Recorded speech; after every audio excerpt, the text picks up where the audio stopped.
Well, Catherine Macaulay, as you probably know, was the founder of the Sisters of Mercy in Dublin, Ireland in the 1830s. She experienced both prosperity and poverty. So her family was doing okay. Her father died. Some years later, her mother died. And she and her two siblings were left as orphans. She went to the Callahan family, and they did not have any children. They were Quakers. They were very generous. They were very wealthy. And so she began to manage the house there and cared for their affairs when they would travel. Mrs. Callahan died in 1819 and Mr. Callahan in 1822. Mr. Callahan's will left everything to Catherine. So Catherine Macaulay inherits this fortune from her aunt and uncle. By this point, she's a woman of mature years. And the thing that she should do by polite society is marry and use her money, donate her money to the church if she wants to do that, or basically she shouldn't be a single woman alone doing benevolent work. This is unheard of. But she had a vision of bringing the women and children off the streets, and that's what she did. She began building in 1824. The house didn't open until 1829. That was what was behind what came to be called the House of Mercy.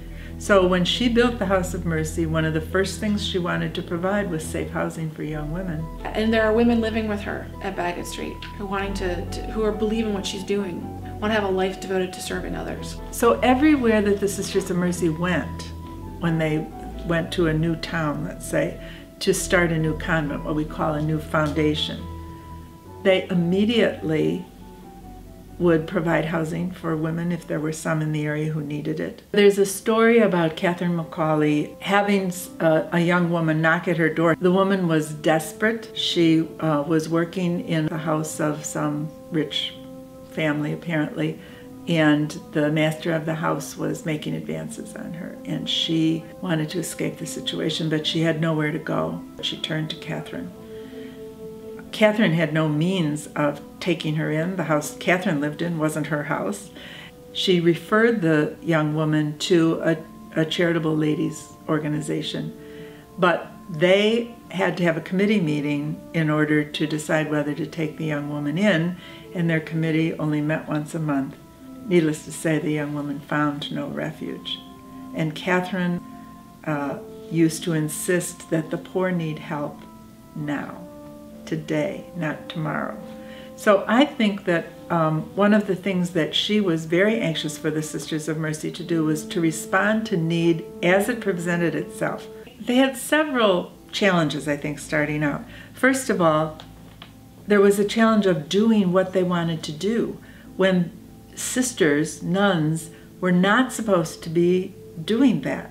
They were not supposed to be out and about on the streets visiting the sick or discovering that there were women who needed a safe place to stay.